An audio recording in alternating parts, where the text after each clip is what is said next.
Yo, what's good, everybody? Next, your Amolytics. Happy Friday, July 4th. I'll give a quick little recap of Wednesday, then we'll move forward. I went 3 for 4. Steer ended up not playing there, got scratched late. Freelick did not come through against Tidwell. We were attacking Tidwell there. The Mets, had an opener for him because their bullpen was rested.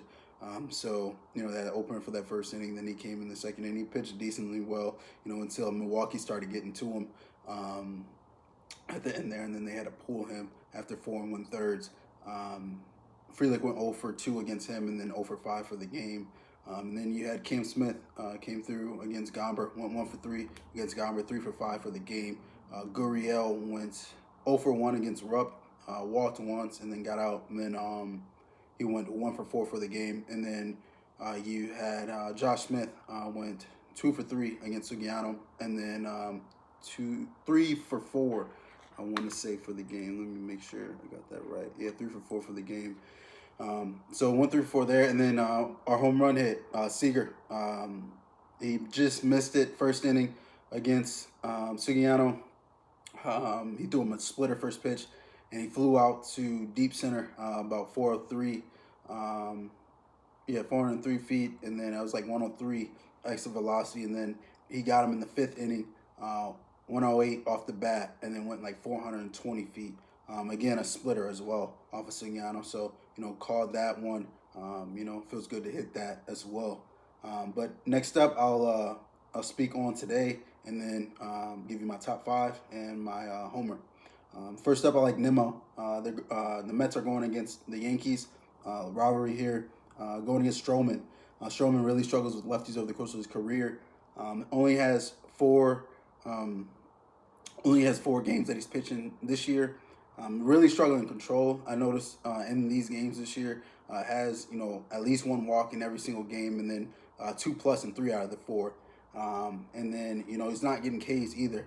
He had 2 games with 1 strikeout, and then the other 2 with 3 strikeouts. So not getting Ks and walking, lacking control there. You got a lineup here that can get to him with lefties being Nimmo, Soto, Lindor, McNeil, Mauricio, the rookie. They can get to him here, and I fully expect them to. I expect the Yankees to get to the Mets pitcher as well, some rookie. I can't remember his name off the top of my head. He's been struggling in AAA as well. He's not ready to be up by any means, but the Mets, are shorthanded starting pitching wise, so they kind of just have to. So I expect both teams to put up runs here across the board. You got Nimmo with a 175 WRC plus 22% K rate over the course of the past 2 weeks. Stroman over the course of the year has a 150 whip to left-handed batter, 647 FIP. And then also pulling Soto here as well, doubling up. Soto has a 291 WRC plus over the course of the past 2 weeks with a 14% K rate against right-handed pitching. Again, I expect them to get to him at the top of the lineup there. You got Nimmo being leadoff, and then Soto at the 3 slot. He's going to face 3 straight lefties to start the game, being Nimmo, Lindor, and Soto. And then you got Alonso coming from the right there right after that. And I believe McNeil is right there after Alonso. So 4 out of the 5 first batters he faces are going to be lefties, in which he's struggling with. So I like this for them. Next up, I have Kyle Tucker. Kyle Tucker of the Cubs going against McCullers. McCullers, has been struggling in the month of June. Well, in the month of June, pass-wise. His ERA bumped up from, it was a 3.04 in May and then to a 6.34 in June.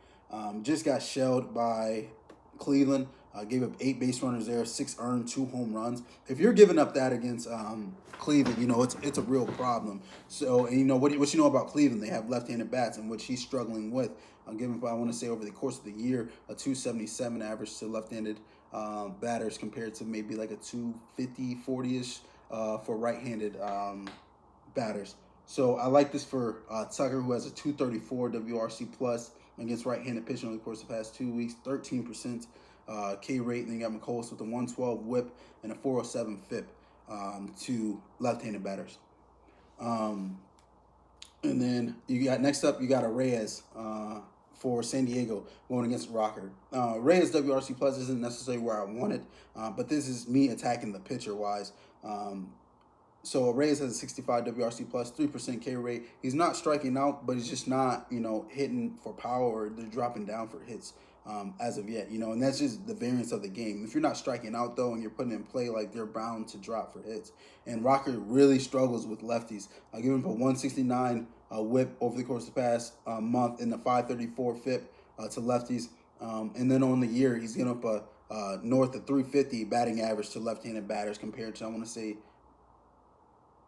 less than 230 to right-handed batters. So really platoon difference there for Rocker. He's going to see some lefties today, being Merrill, Arraez, Sheets, and their Cronenworth. So you got some lefties in a San Diego lineup that can get to him, and Arraez is one that I believe that can on today.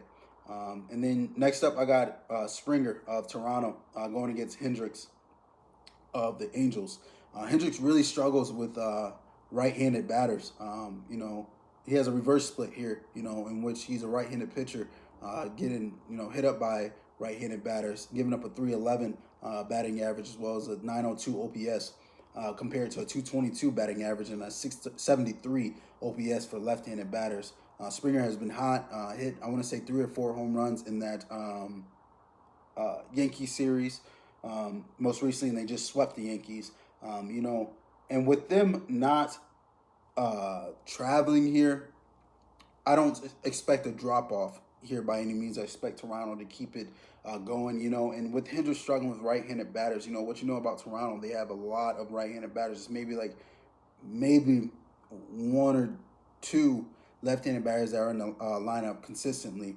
But you got Vlad, you got Kurt from the right-hand side, you got Bichette, you got Springer, obviously, as I mentioned, you got Schneider, you got Clement. So he's going to see a bunch of right-handed batters today, and I fully expect them to get to Hendricks at least. And then Springer's moved up to the 2-hole as well, so I like that. I believe Bichette might be out right now, but that's fine too.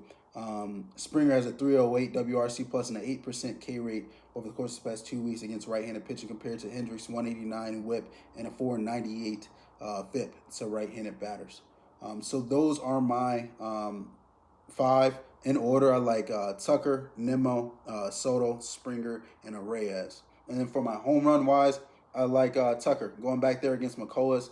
McCullers is giving about 53% fly ball rate, only a less than 8% infield fly ball rate, and then giving up a 40% hard hit rate as well as a medium hard hit rate north of 40%. So rarely is inducing soft contact, in these at bats. And he's giving up a 1.9 home run per 9. So pretty much I'd round that to 2, per 9 that he's pitching. Then you got Tucker with the 423, ISO and a OPS of 1475. So I like this for Tucker. I like this for the lefties, in that lineup to get to McCullers. They got plenty in that Cubs lineup that can get to McCullers, being him, Tucker, Happ, Bush, maybe forgetting one. Crow Armstrong. I'm tripping. Like, he's almost been an MVP this year. Yeah, I like that for Tucker and the Cubs to get to him. I also like St. Louis to get to Rhea as well on the Cubs side. So it should be a lot of runs scored there. I feel like it's a lot of runs scored in that Yankees and Mets game as well as that San Diego and Texas game. It should be a lot of runs scored on today. But those are my top 5. That's my home run play. If you want to be notified when I post, please subscribe and turn on your notifications, like, comment, share. I also post on my Instagram. Follow that at NextGen Amolytics. Have a good day. Let's get this money.